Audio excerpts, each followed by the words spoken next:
Assalamualaikum warahmatullahi wabarakatuh. Selamat pagi. Kita akan belajar tentang pelestarian keanekaragaman hayati. Keanekaragaman makhluk hidup ini menunjukkan keseluruhan variasi gen, jenis, dan ekosistem pada suatu daerah. Variasinya terbentuk oleh adanya perbedaan susunan gen pada individu dan dipengaruhi oleh lingkungan, sehingga timbulnya itu karena adanya keanekaragaman genotip dan fenotip.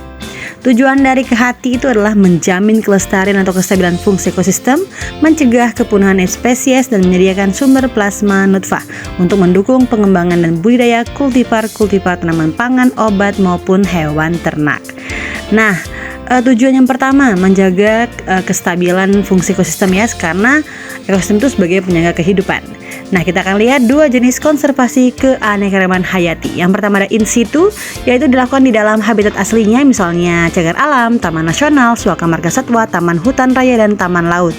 Berikutnya adalah ex situ, dilakukan di luar habitat aslinya, seperti kebun raya, taman safari, ya, kebun koleksi atau kebun binatang. Akan kita lihat contoh masing-masing dari kedua konservasi keanekaragaman hayati. Yang pertama adalah in situ. Kita akan lihat apa saja contoh dari konservasi in situ. Yang pertama Taman Nasional. Contoh di sini adalah Taman Nasional Ujung Kulon ya. Ini adalah suatu kawasan pelestarian alam yang mempunyai ekosistem asli, dikelola dengan sistem zonasi yang dimanfaatkan untuk tujuan penelitian, ilmu pengetahuan, pendidikan, menunjang budidaya, pariwisata, dan rekreasi.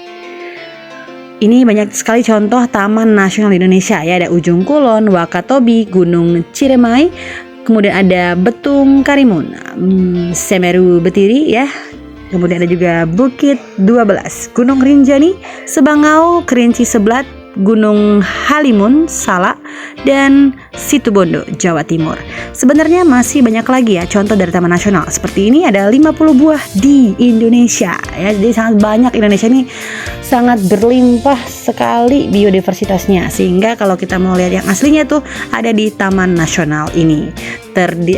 Ini tersebar ya dari Sabang sampai Merauke. Berikutnya kita akan lihat contoh konservasi ex situ ya. Apa saja ya contoh dari konservasi ex situ? Kita akan lihat contohnya berikut.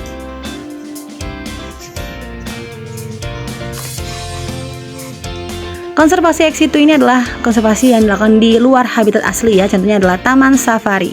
Ini ada contoh Taman Safari Indonesia Cisarua Bogor, Taman Safari Bogor, Taman Safari Prigen, Bali Safari Marine Park, dan Safari Beach Jateng, Jawa Tengah.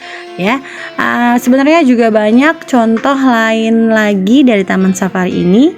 Kita akan lihat contohnya ada Taman Safari Bogor, The Grand Taman Safari Prigen, Beach Safari Batang ya di Jawa Tengah, dan juga ada kelompok lainnya yang tersebar di Indonesia. Yang terkenal dari ketiga ini yang Taman Safari Bogor ya, yang udah biasa kita dengar. Berikutnya kita akan lihat lagi contoh dari konservasi ex situ, yaitu Bali Safari Marine Park. Ini pasti di Bali ya. Yang kedua adalah Solo Safari dan Jakarta Aquarium Safari.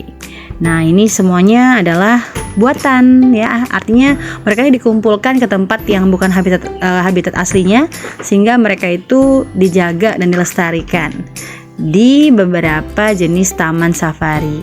Ya, ini termasuk kelompok dari konservasi ex situ. Kita akan lihat contoh soalnya. Berbagai pelestarian sumber daya alam hayati dilakukan antara lain ada kebun koleksi, kebun plasma nutfah, penangkaran komodo, pelestarian rafflesia, pengembangan badak Jawa. Yang manakah ex situ? Ayo silakan jawab.